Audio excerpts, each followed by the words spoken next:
جو ٹیم خیبر پختونخوا میں بنائی گئی ہے وہ اچھی گورننس کے قابل ہے؟ اس کا میں پارشلی جو ہے جواب اپنے پہلے کامنٹ میں کر چکا ہوں کہ چونکہ ڈیفرنٹ پاور سینٹرز ہیں پی ٹی آئی کے اندر، پریشر گروپس ہیں، تو اسی پریشر گروپ کو لے کے آپ کو کیبنٹ میں ان کی ریپریزنٹیشن بھی نظر آئے گی، اور ایسے ڈپارٹمنٹس بھی ہیں جن کے کنٹرول پروونشل گورنمنٹ کے پاس نہیں ہے، اپوائنٹ کوئی اور کرتا ہے۔ ہر انڈیویجول کا اپنا ایک ڈپارٹمنٹ ہے جو جس کی خواہش پہ وہاں پہ آفیسر لگاتے ہیں۔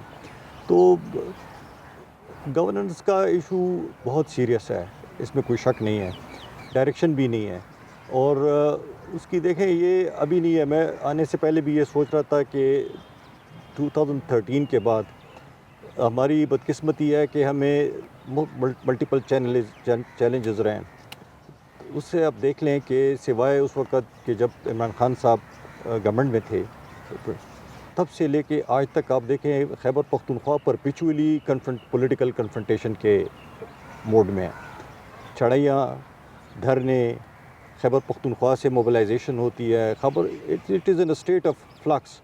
کئی سالوں سے یہ پروگرام چل رہا ہے، یہ پرس خٹک کے گورنمنٹ میں بھی تھا جبکہ وہاں پہ نون کی گورنمنٹ تھی، محمود خان صاحب کے دور میں خان صاحب تھے، لیکن اس کے بعد سے پھر یہ پروگرام شروع ہو گیا اور یہ ابھی تک یہ چل رہا ہے۔ لیکن لوگ تو پھر بھی ساتھ ہیں، لوگ یہ دیکھیں ان اب کو دے رہے ہیں۔ وہ ہمارے لوگ جو ہے نا وہ سچویشن کو تو دیکھتے نہیں ہیں، وہ ایک آئیڈیالسٹک موڈ میں ہیں۔ ان کا ووٹ ہے خان صاحب کے لیے، اور یہاں پہ میرے خیال میں جو ان کو سمجھنے کی چیزیں ہیں کہ ایک ہوتی ہے پالیٹکس، ایک ہوتی ہے گورننس۔ تو آپ لوگوں کے گڈ ول پہ کب تک آپ اس کو پرپیچویٹ کر پائیں گے؟ یہ جو گڈ ول ہے اس کو آپ آگے لے کے چلیں گے جب تک آپ کی گورننس ٹھیک نہیں ہوگی۔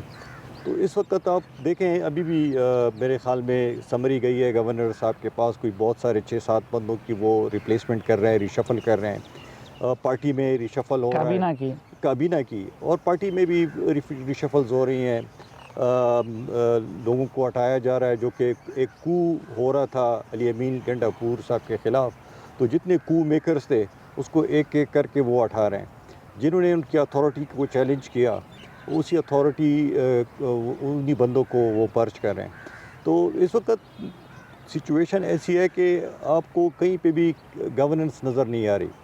جو ان کا جو ایجنڈا ہے، انہوں نے شروع کیا ہے کہ جی آپ اسکولوں کی حالت بہتر کریں، تو وہاں پہ ایجوکیشن ڈپارٹمنٹ کے پاس فنڈز نہیں ہیں۔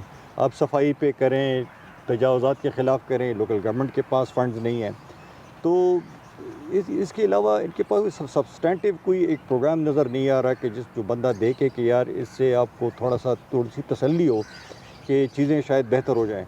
وہ چیزیں سامنے نظر نہیں آ رہی، اور پھر میں دہراؤں گا کہ اس وقت علی امین گنڈاپور صاحب is not fully control of his government. چیزیں باہر سے جو بھی انفلوئنشل گروپس ہیں، جو کچھ بہت کم ہیں جو خیبر پختونخوا میں، لیکن بہت سارے ہیں جو کہ اکراس دا انڈس ہیں، وہ ڈکٹیٹ کر رہے ہیں، وہ اپنے بندے بھی انڈکٹ کرواتے ہیں، وہ گورنمنٹ آفیشلز بھی یہاں پہ اپوائنٹ کراتے ہیں، تو اس کی وجہ سے ان کی اونرشپ کو نہیں بن رہی۔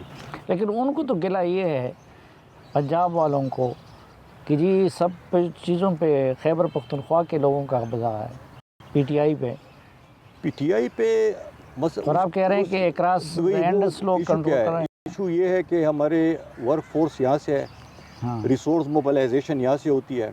آپ پارٹی کے لیے آپ کو فنڈ چاہیے ہوں گے، تو پارٹی کے لیے فنڈز وہی جماعت دے گی جو کہ پاور میں ہوگی۔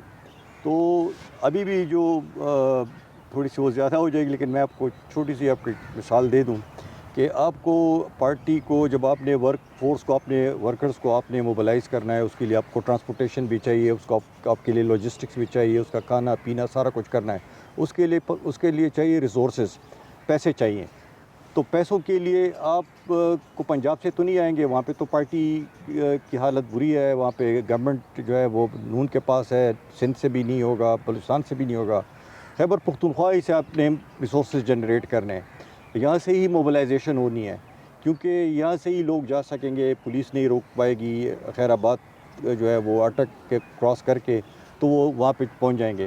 تو چونکہ سارا جو پاور سینٹر ہے پی ٹی آئی کا جو بلورک آف دا پارٹی کا جو ہے نا وہ یہاں سے چونکہ ہونا ہے تو اسی لیے وہ کہتے ہیں کہ سارا پروگرام ادھر ہے. حالانکہ جو گروپس ہیں پارٹی کے اندر وہ شاید کچھ پارٹی پارلیمنٹ کے اندر ہیں اور کچھ پارلیمنٹ سے باہر ہیں. ان کے آپس میں بھی پاور ٹگ آف وار ہے. اس کا جو ہے اس کی امپلیکیشنز یہاں پہ بھی آپ کو نظر آتی ہیں.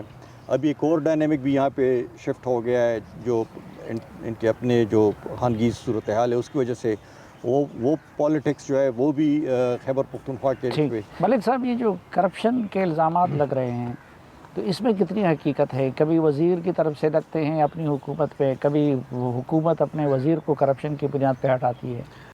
صافی صاحب ایک تو میں یہ کہوں گا نا کہ ابھی آپ بات کر رہے تھے نا کیبنٹ کی، تو جتنے نکمے نااہل لوگ ہیں سفارشی ان کو کیبنٹ میں ڈال دیا، جن کی کوئی گرپ ہی نہیں ہے اپنی وزارت میں، ان کو سمجھ ہی نہیں ہے کہ میں کس منسٹری کا وزیر ہوں. شاید وہی بات ہو گھر میں ان کو کہتے ہوں کہ آپ اس چیز کے منسٹر ہیں.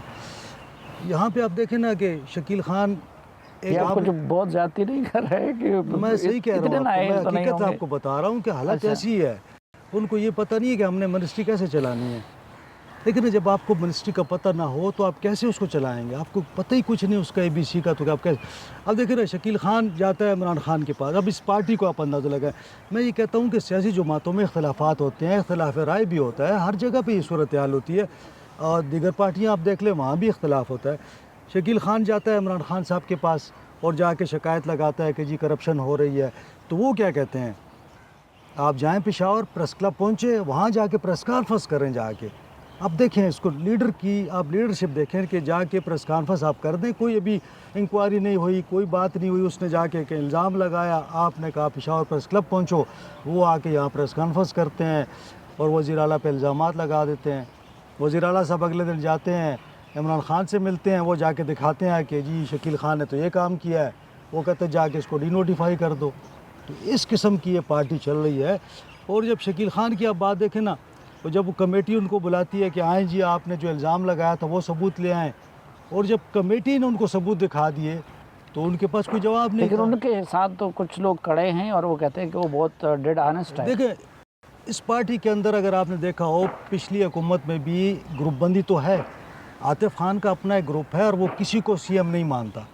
پچھلی محمود خان صاحب کے ساتھ بھی اس کا یہی ایشو تھا جب ان کو تینوں کو ڈی نوٹیفائی کر دیا گیا تھا، اگر آپ کو یاد ہو، تو اس وقت بھی یہی کام چل رہا تھا. اس دفعہ تو ان کے ساتھ ایسا ڈرامہ ہوا کہ ان کو صوبے سے نکال دیا انہوں نے. علی امین صاحب نے ان کو ٹکٹ ہی نہیں دیا، سارے اسلام آباد چلے گئے، یہاں تو کوئی راہ نہیں. تو اسی لیے اب کابینہ کو ہم دیکھتے ہیں تو کوئی بندہ نظر نہیں آتا کہ بھئی کون ہے جو اس کیپیسٹی اس کے پاس ہے کہ وہ اس کو کر سکے. تو یہ اب ایک دوسرے پر الزامات سے معاملہ چلا رہے ہیں، ورنہ کام تو کوئی نہیں ہے ابھی. اچھا محمود جان صاحب، یہ جو علی امین صاحب نے اپنے صوبے کو اپنے مخالفین سے پاک کر دیا، جو پوٹینشیل کینڈیڈیٹ تھے چیف منسٹرشپ کے ان کو مرکز میں بھیج دیا، ان کو صوبے کے ٹکٹ ہی نہیں دیے، تو اس سے تو لگتا ہے کہ وہ سیاست کے بہت بڑے گرو ہیں اور وزارت اعلیٰ بھی انہوں نے لے لی. تو وہ صوبے کو بہتر انداز میں کیوں نہیں چلا سکتے؟ جو صوبے کا نقشہ آپ پیش کر رہے ہیں وہ تو کچھ اور ہے. دیکھیں ہمارے صوبے کی سب سے بڑی بدقسمتی یہ ہے کہ یہاں کی سیاسی پارٹی کا مالک بھی علی امین گنڈاپور ہے اور حکومت کا مالک بھی علی امین گنڈاپور ہے. اور اس کی بڑی وجہ یہ ہے کہ جو بانی چیئرمین ہیں ان کی وہ شاید کانوں کے تھوڑے سے کچے ہیں. جو بھی بندہ ان کے پاس جاتا ہے ان سے بات کرتا ہے وہ اس کو ٹھیک سمجھتے ہیں. جیسے ہی وہ چلا جاتا ہے دوسرا آتا ہے پھر اسے اس کی بات کو ٹھیک سمجھتے ہیں. ان کی اپنی کوئی میرے خیال میں کوئی ایسی انڈرسٹینڈنگ نہیں ہے کہ دونوں کی بات کو وہ سمجھ کے پھر اپنی طرف سے ایک بات کریں.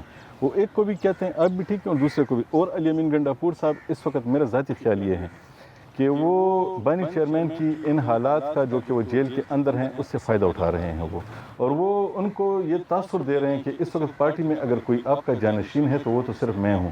اور اس کے لیے وہ چھوٹی سی بات پہ بھی انسیکیور ہو جاتے ہیں. ایک منسٹر جاتا ہے اپنے بانی چیئرمین سے بات کرتا ہے، وزیر اعلیٰ انسیکیور ہو جاتا ہے. وہ ایک سیکٹری کی بات کرتا ہے، سیکٹری کی کرپشن کی بات کرتا ہے، وزیر اعلیٰ انسیکیور ہو جاتا ہے. پھر وہ لا کے لوگوں سے حلف لیتا ہے. 70 پارلیمنٹیرینز قومی اسمبلی کے اراکین اور صوبائی اسمبلی کے اراکین کو بلا کے ایک حال میں لاتا ہے. آپ شکیل کی بات کر رہے ہیں جس کی بات انہوں نے میں علی امین گنڈاپور کی بات کروں، جب یہ کرپشن کی بات سامنے آئی تو انہوں نے پھر لوگ بلائے اپنے اور سب کو کہا کہ آپ ایک حلف لیں، اور حلف میں آپ یہ کہیں کہ آپ بانی چیئرمین عمران خان پہ اعتماد کرتے ہیں، آپ علی امین گنڈاپور پہ اعتماد کرتے ہیں، آپ اس کمیٹی پہ اعتماد کرتے ہیں جو کہ اس یہ جو تحقیقات کر رہی ہے۔ تو اس میں سے کچھ لوگوں نے کہا کہ اس میں تو شاہ فرمان ہے، شاہ فرمان پہ میں کیسے یقین کروں، وہ تو پارٹی کو چھوڑ گیا تھا 9 مئی کے بعد، فلانے پہ میں کیسے یقین کروں، میں آپ پہ اعتماد کر سکتا ہوں، میں اس پہ اعتماد کر سکتا ہوں بانی چیئرمین پہ، لیکن کمیٹی پہ اعتماد نہیں کر سکتا۔ اس کی بنیاد پہ ان کو پارٹی کے عہدوں سے ہی فارغ کر دیا گیا۔ مطلب یہ ہے کہ جب اس قسم کی پارٹی جس کا بیانیہ ہی کرپشن تھا، اگر اور وہ حلف پھر ہو گیا کہ نہیں ہوا؟ حلف جو لوگ انسیکیور تھے اور وہ سمجھتے تھے کہ علی امین گنڈاپور کے چتری سے اگر وہ نکلیں گے تو ان کو کچھ نہیں ملے گا، تو انہوں نے وہ لیا وہ حلف۔ لیکن جن لوگوں نے نہیں لیا تو پھر ان کے خلاف کارروائی ہوئی، اور ہماری بات بھی ہوئی، جن لوگوں کے خلاف کارروائی ہوئی تھی ایک بندے کو ہم نے انٹرویو کیا، انہوں نے کہا کہ جی ہم سے حلف مانگا گیا تھا، ہم نے کہا کہ اس کمیٹی کے ہم وفادار نہیں ہیں، ہم خان صاحب کے وفادار ہیں، ہم علی امین کے وفادار ہیں، لیکن اس کمیٹی کے نہیں ہیں، کیونکہ اس کمیٹی میں وہ لوگ ہیں جن پہ ہمیں اعتماد نہیں ہے۔ لیکن وہ کہتے تھے کہ نہیں، آپ جتنا اعتماد مجھ پہ کرتے ہیں آپ اس کمیٹی پہ بھی اعتماد کریں۔ انہوں نے کہا کہ ہم نے کمیٹی پہ اعتماد نہیں کرنا۔ تو یہ ایک ایسی صورتحال ہے کہ اتنی جلدی لوگ گھبرا جاتے ہیں، آپ پہ بھی نام آتے ہیں کرپشن کے، مجھ پہ بھی آتا ہے، ایک فورم ہوتا ہے وہاں پہ لوگ چلے جاتے ہیں، وہاں سے 2 داغ کے واپس صاف ہو کے نکل آتے ہیں، یہاں پہ کہتے ہیں کہ نہیں آپ نے بات کی تو بس ختم۔